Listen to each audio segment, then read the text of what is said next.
Hello, the purpose of this video is for me to read to you an interview conducted between Charlie Sheen and President Barak Obama.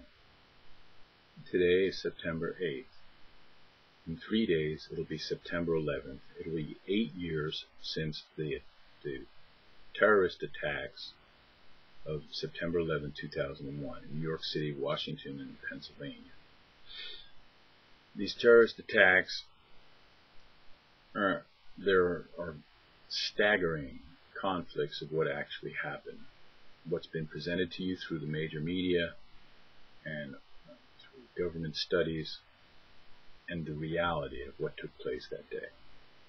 So without further ado, I'm just going to read 5 minutes at a time and break this down. The reason I'm reading it to you is because I know there are a lot of people who do not read. They're afraid of the written word, and that is one of the problems with this country, the United States of America. People are turned off by reading. You need information, because those who have the information have the power, and you need this power. So without further ado, again, this is the interview between Charlie Sheen and President Barak Obama.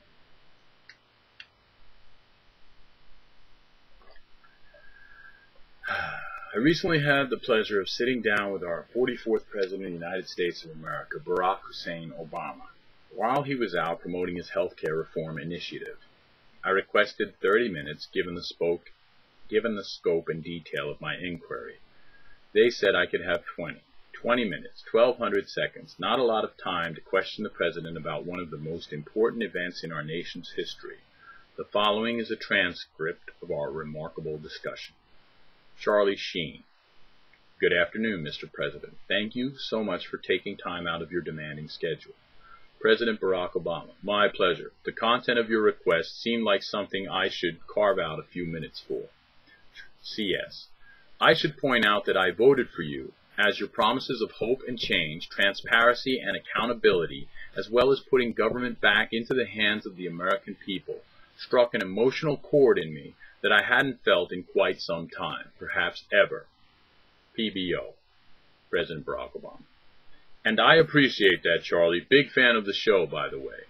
CS. Sir, I can't imagine when you might find the time to actually watch my show, given the measure of what you inherited.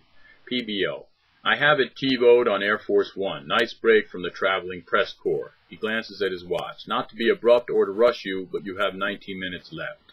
CS. I'll take that as an invitation to cut to the chase. PBO. I'm all ears, or so I've been told. CS. Sir, in the very near future, we will be experiencing our first 9/11 anniversary with you as Commander-in-Chief. PBO. Yes, a very solemn day for our nation, a day of reflection, and yet a day of historical consciousness as well. CS. Very much so, sir, very much so indeed. Now, in researching your position regarding the events of 9/11 and the subsequent investigation that followed, am I correct to understand that you fully support and endorse the findings of the Commission report, otherwise known as the official story? PBO. Do I have any reason not to, given that most of us are presumably in touch with similar evidence? CS. I really wish that were the case, sir. Are you aware, Mr. President, of the recent stunning revelations that 60% of the 9/11 commissioners have publicly stated that the government agreed not to tell the truth about 9/11 and that the Pentagon was engaged in deliberate deception about the response to the attack? PBO. I am aware of certain infighting during the course of their very thorough and tireless investigative process.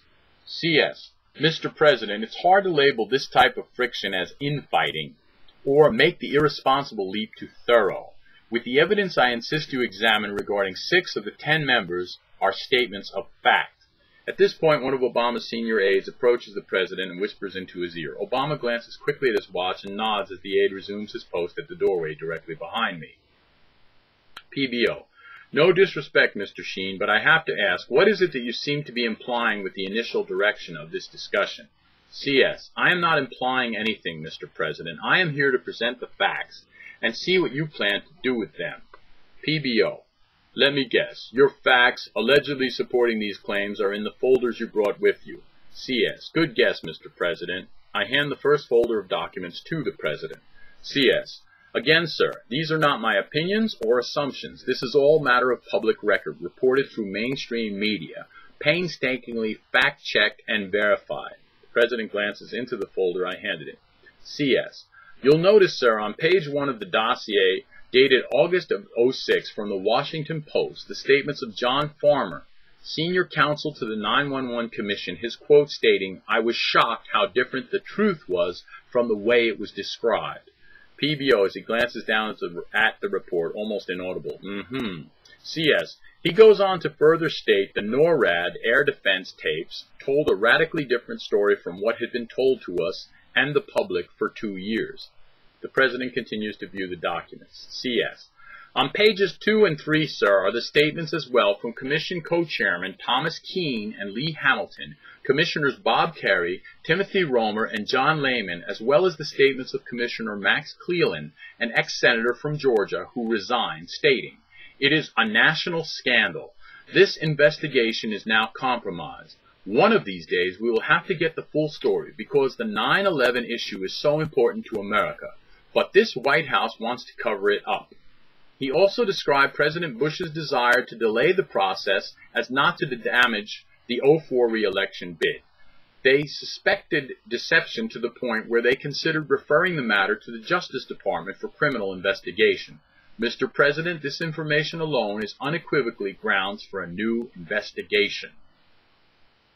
I'm going to stop here because of the ADD syndrome. I will have the next video will continue where I left off.